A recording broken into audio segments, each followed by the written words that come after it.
Welcome to Nanak classes. दोस्तों, Nanak classes के YouTube channel पे आपका स्वागत है। आज है 21 जनवरी और 21 जनवरी 2023 के जितने भी most important Rajasthan current affairs के क्वेश्चन बनते हैं, आज हम उनका डिस्कस करेंगे। पूरा वीडियो ध्यान से देखना और लास्ट में मैं आपसे क्वेश्चन पूछूंगा जिनके जवाब आपको कमेंट बॉक्स में देने हैं। तो स्टार्ट करें। आज हम पढ़ेंगे इसबगोल और मेथी के उत्पादन में राजस्थान का कौन सा स्थान है।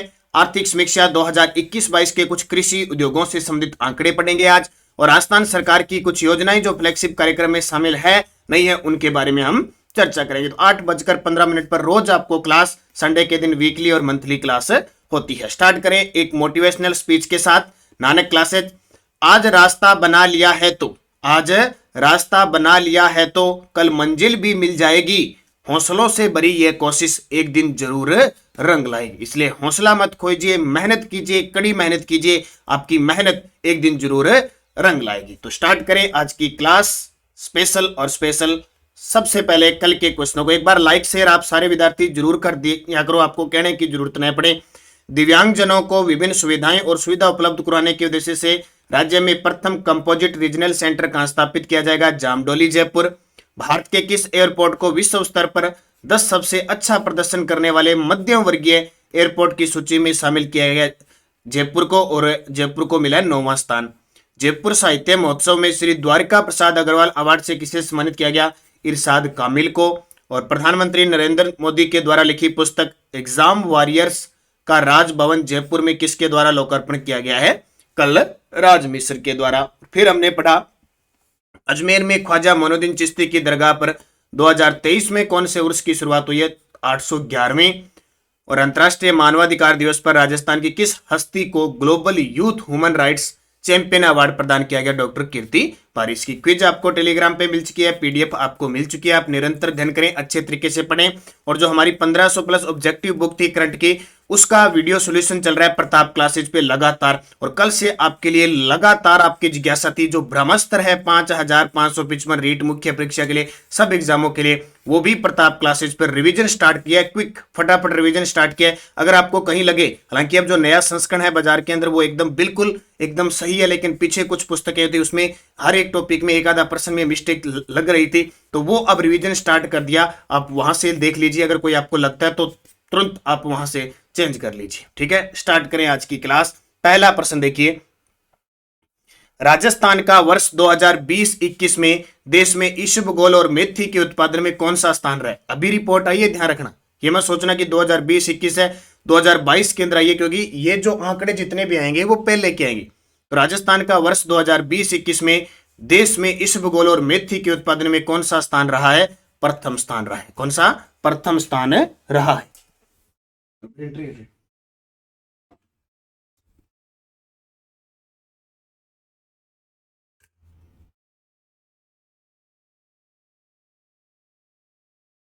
अब देखिए कौन सा स्थान हो गया?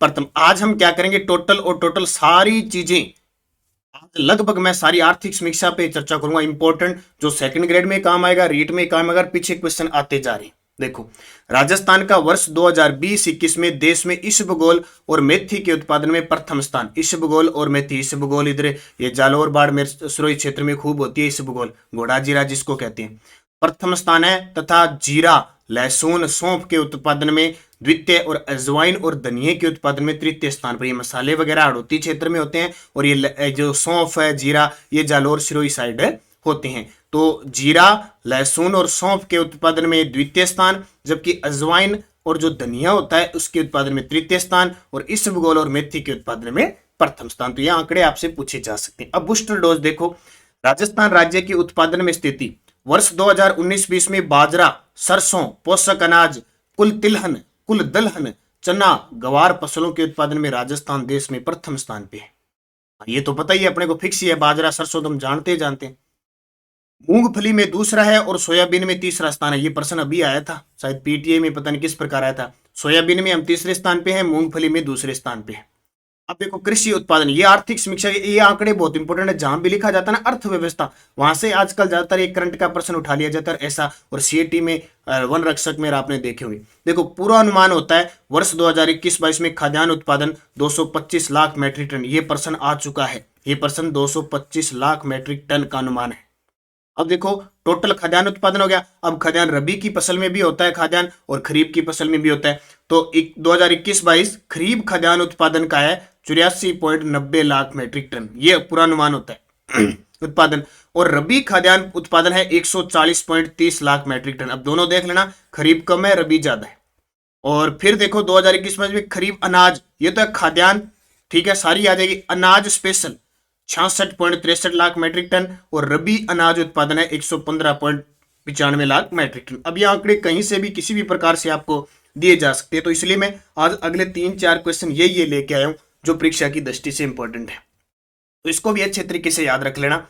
दूसरा प्रश्न, क्योंकि आप बार बार कह रहे हो कि सर पीछे वाले वगैरह रिवाइज करो, तो यहां करवा रहा हूं। और ये प्रश्न देखो लगातार सीएटी की परीक्षा में घुमा है। राजस्थान आर्थिक समीक्षा 2021-22 के अनुसार राज्य के सकल राज्य मूल्यवर्धन GSVA स्थिर कीमतों, देखो हमारा जो स्थिर कीमतों का वर्तमान आधार है वो 2011-12। जब एक आ जाए ना प्रचलित कीमत का मतलब वर्तमान की स्थिति को दर्शा रहा है, ठीक है। स्थिर कीमत, ज्यादातर स्थिर कीमत पूछा जाता है, तो आधार वर्ष क्या है 2011-12, तो ये याद रखना। आर्थिक समीक्षा 2021-22, क्योंकि अभी सीएटी का रीट का पेपर होगा, तो अगर आर्थिक समीक्षा के प्रश्न आएंगे तो ये पुराने 2021-22 वाले आएंगे। अब ये 2022-23 के नहीं आएंगे, क्योंकि हालांकि फरवरी के अंदर बजट होगा तो बजट के साथ ही आर्थिक समीक्षा आती है, लेकिन हमें पुराने वाली पढ़नी है, पेपर में पुराने वाली आएगी। तो राज्य के सकल राज्य मूल्यवर्धन में क्षेत्रवार योगदान देखो, सेवा क्षेत्र का है 44.81, कृषि क्षेत्र का है 28.85 और उद्योग का है 26.34। दोनों ही प्रश्न सीएटी के अंदर पूछे गए, किस पे? स्थिर कीमतों पे। तो सेवा क्षेत्र 44.81 सबसे ज्यादा, फिर कृषि का 28.85 और 3 नंबर पे आता है उद्योग का। कभी उद्योग 2 नंबर पे मत कर देना, सेवा कृषि उद्योग, सेवा कृषि उद्योग। सेवा 44.81, कृषि 28.85, उद्योग 26.34, सारे सकते हैं। देखो राजस्थान आर्थिक समीक्षा 2021-22 के अनुसार राज्य के सकल राज्य मूल्यवर्धन GSVA में स्थिर कीमतों पर क्षेत्रवार योगदान, सेवा, कृषि और उद्योग। अब एक ये पॉइंट याद रखना, आर्थिक समीक्षा 2021-22 के अनुसार राजस्थान का स्थिर कीमतों पर प्रति व्यक्ति आय 81,231 है और प्रचलित कीमतों पर आय 1,35,218। ये क्वेश्चन पक्के पेपर में आने हैं, ठीक है। प्रति व्यक्ति आय स्थिर कीमतों पर 81,231, प्रचलित कीमतों पर 1,35,218। राजस्थान आर्थिक समीक्षा 2021-22 के अनुसार स्थिर कीमतों पर शुद्ध राज्य घरेलू उत्पाद है वह 6,48,142 और प्रचलित कीमतों पर है 10,78,903। इसके आंकड़े को भी याद रखना, मुख्य आंकड़े याद रखने ही, ठीक है। अब देखो अभी आर्थिक विकास दर जारी हुई है 2021-22 की। भारत की जो आर्थिक विकास दर है वो 8.7% है। सर्वाधिक आंध्र प्रदेश की है 11.43 और राजस्थान का देश में दूसरा स्थान है। ये क्वेश्चन पेपर में पक्का आएगा, राजस्थान का देश में दूसरा स्थान है और राजस्थान की आर्थिक विकास दर रही है 11.04 रही है। ये क्वेश्चन बहुत इंपॉर्टेंट है आपके लिए, 11.04। दूसरा स्थान राजस्थान का रहा है, भारत की रही है 8.7%। तो ये आर्थिक समीक्षा का क्वेश्चन आपका क्लियर हो गया। अब एक और प्रश्न देखो, आर्थिक समीक्षा 2021-22 के अनुसार राजस्थान की अर्थव्यवस्था में कृषि और संबंधित क्षेत्र का योगदान कितना है। अब ये प्रश्न देखो, टोटल राजस्थान की अर्थव्यवस्था के अंदर यानी कह सकते हैं आर्थिक विकास कितनी रही है 11.4%। राजस्थान की टोटल जो इकोनॉमी है, अर्थव्यवस्था है, उसमें कृषि और संबंधित क्षेत्र का योगदान कितना है 30.23%। नोट करना, कृषि व संबंधित क्षेत्र का मतलब कृषि में मत्स्य पालन, पशुपालन, वानिकी, ये सारे आते हैं। तो 30.23% है राजस्थान की अर्थव्यवस्था में कृषि और इससे संबंधित स्थान। देखो राजस्थान की अर्थव्यवस्था में प्रचलित मूल्यों पर कृषि का योगदान है 30.23%, जिसमें कृषि और समृद्ध क्षेत्र के उप क्षेत्रों का प्रचलित वो पढ़ा था ना कृषि का 28 पॉइंट कुछ, वो था स्थिर कीमतों पर, ठीक है। यह है प्रचलित कीमतों पर कितना 30.23%, जिसमें कृषि और संबंधित क्षेत्र के उप क्षेत्रों का प्रचलित मूल्यों पर 2021-22 में योगदान। देखो कृषि के अंदर भी सबसे ज्यादा पशुधन का योगदान होता है 46.25, यानी पूरे 100 का 30% तो कृषि का योगदान है राजस्थान की अर्थव्यवस्था में। टोटल 100 के कृषि का 46.25% योगदान है पशुधन का और 45.94 है फसल का और वानिकी का है 7.44। तीनों ही पॉइंट नोट कर लेना कि आपसे पूछे कृषि व उससे संबंधित उत्पादों में सबसे ज्यादा योगदान किसका है, पशुधन का है, कितना 46.25। 2 नंबर पे फसल का 45.94। देखो बहुत नजदीक मामला है, पहले पशुधन आएगा, फिर फसल आएगी, फिर वानिकी आएगी। तीनों पॉइंट नोट कर लेना। चौथा प्रश्न, आज 3-4 साथ साथ में लेके आओ ताकि ताजा साथ साथ में आ जाए, तो एक एक करवाता हूं ना, फिर एक भूल जाते हो, दूसरा कंफ्यूज हो जाते हो। वर्ष 2021-22 में सकल मूल्य उत्पाद में, सकल मूल्य उत्पाद का मतलब प्रचलित मूल्यों पर पशुधन उत्पादों का सर्वाधिक प्रतिशत योगदान किस उत्पाद का? अब सबसे पहले मैंने क्या बताया कि राजस्थान की अर्थव्यवस्था में कृषि और उसके उत्पाद का योगदान लगभग 30%। फिर बताया कि कृषि में सबसे ज्यादा योगदान किसका है? पशुधन का। ठीक है, फिर प्रश्न आ गया कि पशुधन उत्पाद के अंदर सर्वाधिक प्रतिशत योगदान किसका है? तो दूध का। अब पशुधन से हमें दूध भी प्राप्त होता है, ऊन भी प्राप्त होती है, मांस भी होता है, अंडे, यानी टोटल के अंदर आ जाए, जैसे अंडे मुर्गी से, मांस से, किससे भी हो, तो दूध का, यानी इनमें भी सबसे ज्यादा योगदान किसका? दूध का। अब देखो कितना, राजस्थान में सर्वाधिक उत्पादित पशु उत्पाद दूध का 81.07%, यानी टोटल 100% पशु उत्पाद में दूध का 81.07, ऊन का है 12.67%, फिर मांस का आता है 5.60%, फिर अंडा आता है 0.66%। तो सबसे ज्यादा दूध, फिर ऊन, फिर मांस, दूध ऊन मांस, दूध ऊन मांस, दूध ऊन मांस, ऐसे याद रखना है। भारत में उत्तर प्रदेश के बाद दूध उत्पादन में राजस्थान का दूसरा स्थान है, और अभी कल परसों मैंने बताया था दूध संकलन के मामले में राजस्थान का कौन सा स्थान है? तीसरा स्थान है। और दूध के मामले में वो यूपी के बाद राजस्थान का दूसरा स्थान है। सर्वाधिक पशुधन उत्तर प्रदेश में है, तो 2 नंबर पे अपना राजस्थान आता है। और भारत में सर्वाधिक ऊन का उत्पादन राजस्थान में होता है, ऊन का उत्पादन राजस्थान में, लेकिन फिर भी ऊन देखो 12.67%, यानी योगदान है पशु उत्पाद के अंदर, यही ध्यान रखना। तो ये वैसे पूछे अनुपात 40, लगभग 40% के आसपास राजस्थान के अंदर होती है पूरे भारत की, लेकिन जब अर्थव्यवस्था की बात आए, योगदान की बात आए, दूध ऊन मांस अंडे। क्लियर हो गया सारी चीजें, ये साथ साथ में क्लियर। एक और प्रश्न देखो, आर्थिक समीक्षा 2021-22 के अनुसार राजस्थान में देश के कुल उत्पादन का बाजरा उत्पादित, अब टोटल पशुधन में पढ़ लिया, पशुधन में सबसे ज्यादा दूध, फिर मांस, ठीक है, सॉरी दूध ऊन मांस।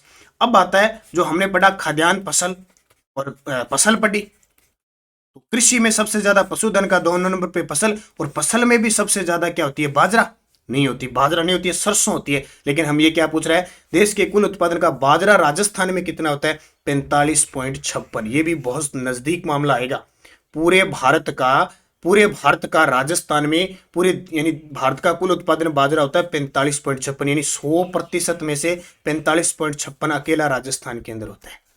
ठीक है, अब देखो आर्थिक समीक्षा 2021-22 के अनुसार बाजरा, राई, सरसों, पोषक अनाज, कुल तिलहन, कुल दलहन, चने में राजस्थान का प्रथम स्थान है, पॉइंट नोट करना।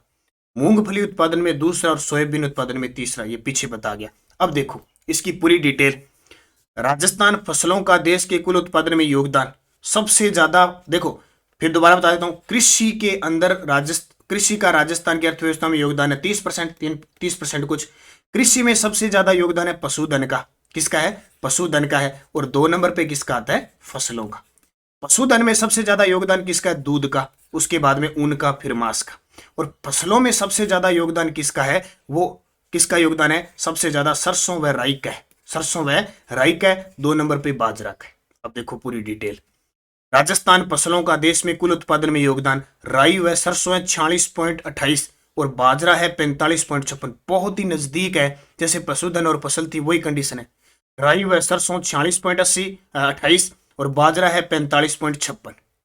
3 नंबर पे आता है चना 23.44, फिर कुल तिलहन, फिर दलहन, मूंगफली, पोषक अनाज, सोयाबीन। आपको सबसे ज्यादा रखना है कि जो फसलों में सबसे ज्यादा होती है सरसों राई, पूरे देश का 46.80। ठीक है, राजस्थान को सरसों प्रदेश कहते हैं, बाजरा का भी प्रदेश कहते हैं। तो बाजरा और इसमें, ठीक है, और चने के अंदर हमने पढ़ा, ये देखो चने में भी राजस्थान प्रथम स्थान पे है। कुल दलहन, कुल तिलहन, पोषक अनाज में भी राजस्थान प्रथम स्थान पे है। तो ये सारी आपको याद रखनी इंपॉर्टेंट, मैंने एक साथ आपको उपलब्ध करवा दी ताकि किसी भी प्रकार की कंफ्यूजिंग आपके न रहे।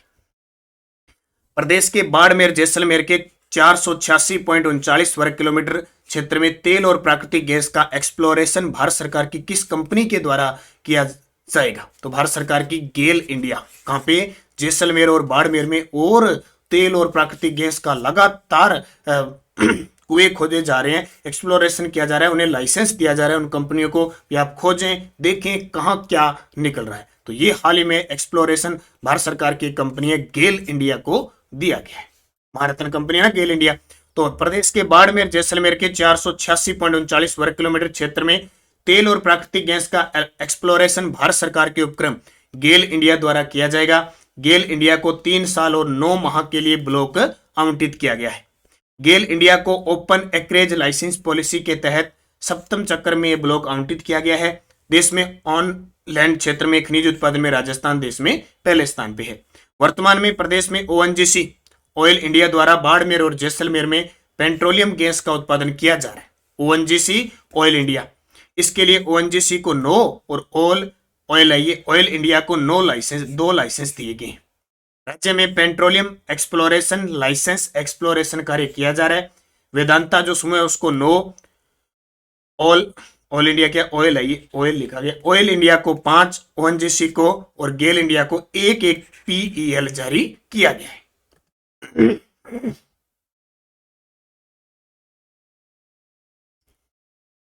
ठीक है, तो ये याद रखना, हो सकता है एग्जाम में आ जाए, क्योंकि बाड़मेर जैसलमेर में जब भी तेल के कुओं की खोज या कुछ भी होती है पेपर में आता है किसके द्वारा, तो हाल ही में गेल इंडिया के द्वारा एक्सप्लोरेशन दिया गया। कितने 3 साल के लिए, कितने 486.39 वर्ग किलोमीटर में।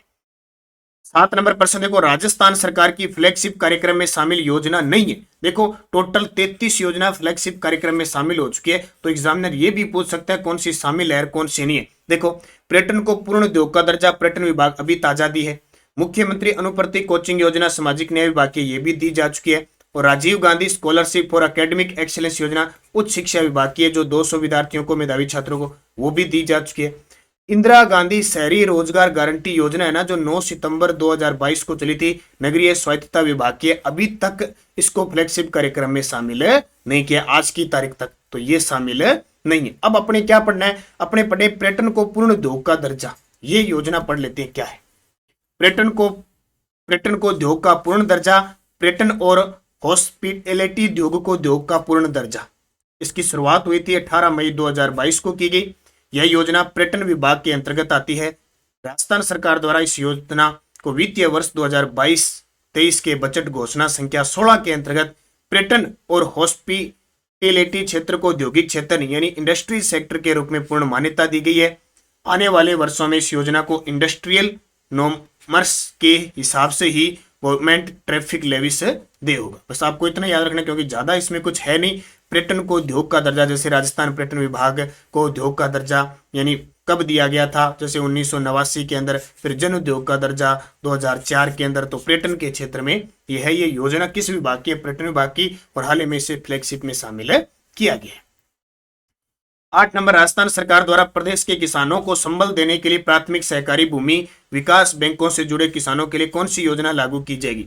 राजस्थान सरकार द्वारा प्रदेश के किसानों को संबल देने के लिए प्राथमिक सहकारी भूमि विकास बैंक है, उनसे जुड़े किसानों के लिए कौन सी योजना लागू की जाएगी। एक मुश्त समझौता योजना। क्या है? एक मुश्त समझौता योजना। देखो क्या है, एक मुश्त समझौता योजना। इस योजना के तहत ऋणी किसानों का 50% तक ब्याज माफ किया जाएगा। नंबर 1, योजना में अवधि पार और जिन अवधि पार ऋणी किसानों की मृत्यु हो चुकी है, ऐसे परिवारों को ब्याज माफी, दंडनीय ब्याज सहित वसूली कर्ज माफ किया जाएगा। दीर्घकालीन कृषि ऋण समय पर चुकाए जाने पर किसानों को 5% ब्याज अनुदान के लिए भी योजना प्रस्तावित है।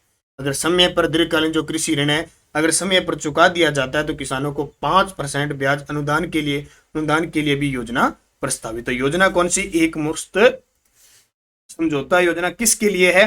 तो ये है प्राथमिक जो सहकारी भूमि बैंक होते हैं ना, उनसे जुड़े किसानों के लिए है।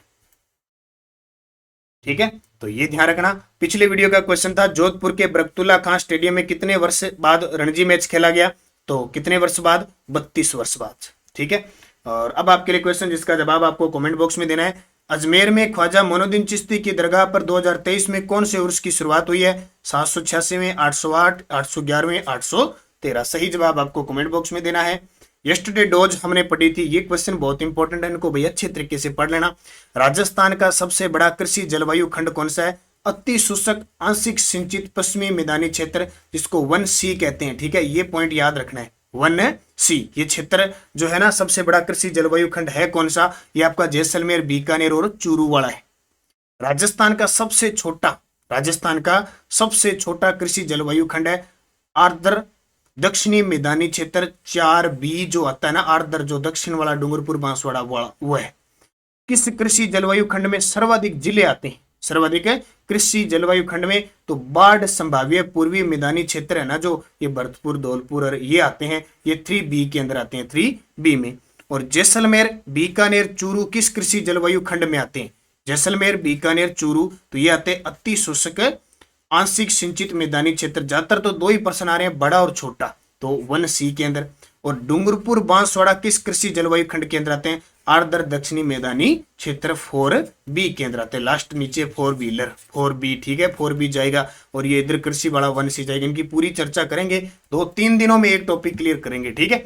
अब आपके लिए क्वेश्चन आज फिर मैं जो बताना, ढंग से पढ़ते रहना, जो मैं टॉपिक यहाँ दे रहा हूँ। जयपुर, दौसा, अजमेर, टोंक किस कृषि जलवायु खंड में आते हैं?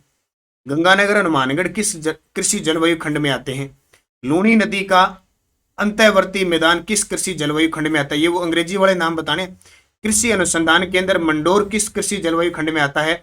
और तबीची किस कृषि जलवायु खंड का ग्राह्य परीक्षण केंद्र है? पांचों के जवाब आपको कमेंट बॉक्स में देना है। जाते जाते सारे विद्यार्थी वीडियो को लाइक करोगे, आपके लिए स्पेशल एक तो आरबीएससी की पुस्तक बाजार में उपलब्ध है, ऑनलाइन ऑफलाइन, एक छोटी सी पुस्तक 60 पेजों की, सिर्फ वन लाइनर है, 6 से 12, इससे बाहर कुछ नहीं है। और रीट लेवल फर्स्ट और सेकंड के मॉडल पेपर आपके लिए उपलब्ध है नानक क्लासेज ऐप के अंदर। और ये ब्रह्मास्त्र, इसकी रिवीजन कोई मिस्टेक है तो प्रताप क्लासेस पे शुरू कर दी जा चुकी है आपकी मांग पे। और ये देखिए, ये वार्षिक अंक करंट अफेयर्स है, आप जरूर एंजॉय करें, मस्त रहें, पढ़ते रहें। और ये करंट अफेयर्स आपको टेस्ट सीरीज मिल रही है। धन्यवाद सभी विद्यार्थियों को। एक बार वीडियो को लाइक शेयर जरूर करते रहें, मनन करते रहें, मेहनत करते रहें, अच्छी और सफलता को प्राप्त करें। जय हिंद, जय भारत, जय राजस्थान।